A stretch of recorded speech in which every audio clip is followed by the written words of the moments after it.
Good morning in paradise. In a little pain this morning for my little motorbike wreck yesterday. When what happened is there was a mud puddle on each side of the road where the tire tracks are. There's a ridge down between the puddles, and I was only going about 6 kilometers an hour. I was going really slow because it had just stormed and there was trees on the road and everything else. But I tried to ride the ridge between the two puddles, and the front tire hit the mud on that ridge and dropped down into one of the holes to the right. And when it hit the end of that hole, the mud hole, it was so deep that it just flipped the front end like this. So the bike the front end kind of went down and away and then stopped immediately. And I headed toward the left. I stuck my left leg out to grab the bike and myself from falling. And I put my foot right in the mud, split my legs like a prostitute on a Saturday night. And when I hit the end of my leg, I just let go of the bike and rolled off into the rice field. The bike was laying down, but it was still kind of upright, running. I just jumped up, grabbed the bike, took off. I was in pain, scuffed up my knee. But now this morning, where I split my legs apart, my left butt cheek is sore as hell. I think I pulled that muscle out. But that's not the news. Tractor man's back. Yeehaw. But it's going to look like a damn field now. He pushed that stump up on there the other day while I come out here this morning. Now he's got a whole pile of dirt up there on their property, so I don't know what his plan is. But we can't leave that there. That's on the neighbor's land. Some pit. I should send her a picture. She just arrived out here. She's over talking to him now. I'm sure she'll get it fixed. We're going to get off here. It's a nice, cool morning. I think there's a chance of rain just about every day now, looking forward. Hey, you can see the mountains today. So one of the rubber farm properties is over like up in those mountains over there. And the other one's right like at the base of the mountains. And that's the one the family lives at and where mom visits all the time. That one is the one I put that video out earlier this year, or late last year, I guess it was, after we got here.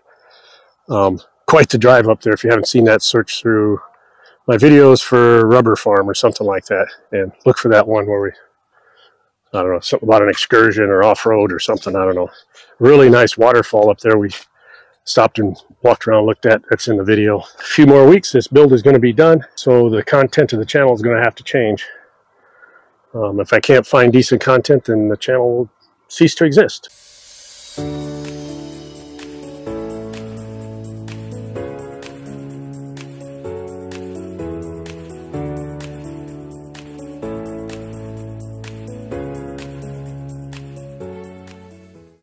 Paradise living is the place to be. Farm living is the life for me.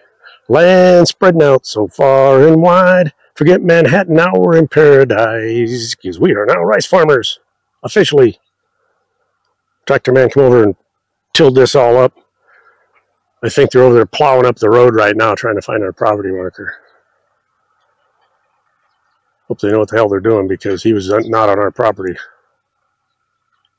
It's not back there. It might be off to your right side there. I think somebody dug that marker up, because if it was there, he would have hit it right there, and you'd have heard it on that disc. Those people are going to be pissed. They come out here on their motorbike and have to ride through that mud slop. They got nothing to do with that. It's between those two and whoever owns that. There was a lady over there a little bit ago. I don't know if it was the owner or just a neighbor or what. She went walking off down the road, so I don't know who it was. Okay, we have a surprise in paradise. Our roll-up door showed up. That thing is huge. It's going to be the side tracks there, I'm pretty sure. That thing in the back, I imagine that's a jack to put it on to lift it up there once you get the brackets up there. We went to town and got the supplies. I don't know if I mentioned this yet. Last night I talked to my tile guy about putting this little retaining wall around this gate track. Keep the dirt out of there. And he said he would do it for us. We went through it together, agreed on what we needed to do. He said he needed 2 pieces of number 9 rebar, and he said $15. I grabbed 20 in case we break one or whatever. I can use them for door stops if I need to. Probably need it over there, actually. Anyhow, I told him just do it whenever he gets time on his own time. Don't interfere with Duke's stuff. Just Whenever him and the boy got extra time, just go to work on it. I'll pay him for it. Got my little LEDs on the back of these, so they'll be all even looking at night. And I'll put a pair on the front once the columns are painted and stuff. Tractor man, I don't think he did anything with that stump and dirt back there. It's still early in the morning yet. I'm going to fix this today. Can you believe this? Why would you leave a customer like that? It's all because this PVC is sticking out too far here. And the screws down here that mounts this box, so the back of it's bent like this. So I'm going to have to just take this off, unscrew this from the wall, shave down the two sides of the PVC so the plastic will go over it, and then put it back on. They could have easily did that themselves, and there's no way I'm going to look at that the rest of my life without driving me nuts.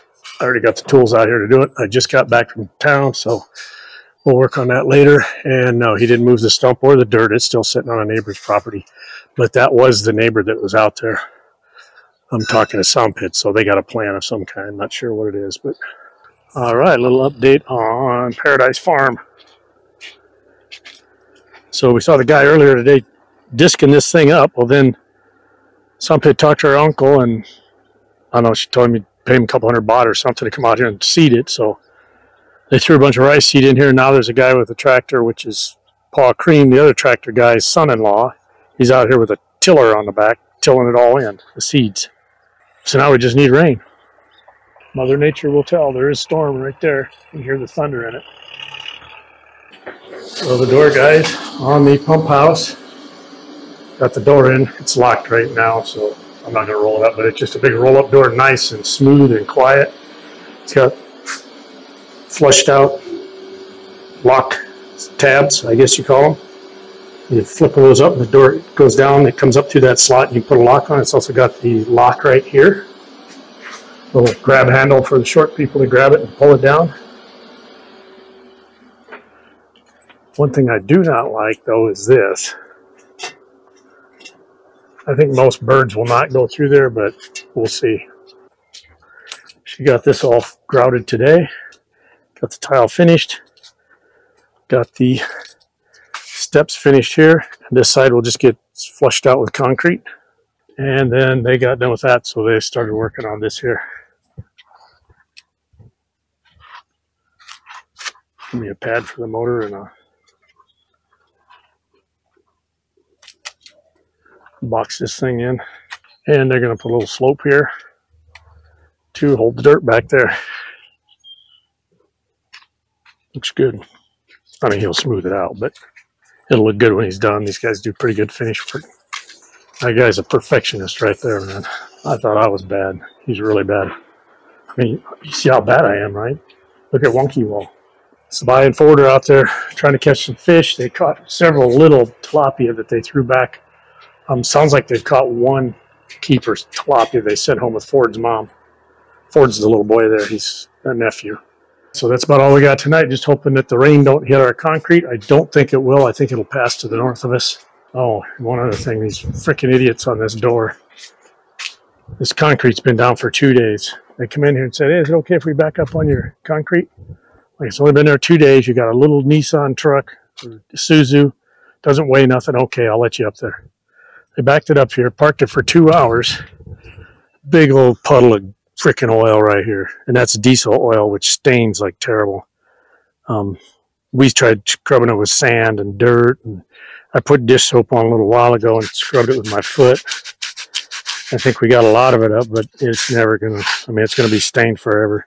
Very first vehicle on here, and that's what they do. And they know that damn thing leaks. They have to know it leaks.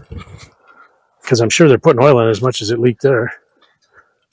Instead of just backing up here and throwing something under it or unloading and getting the hell out of it, they just left it sit there for 2 hours and dripping on my new concrete.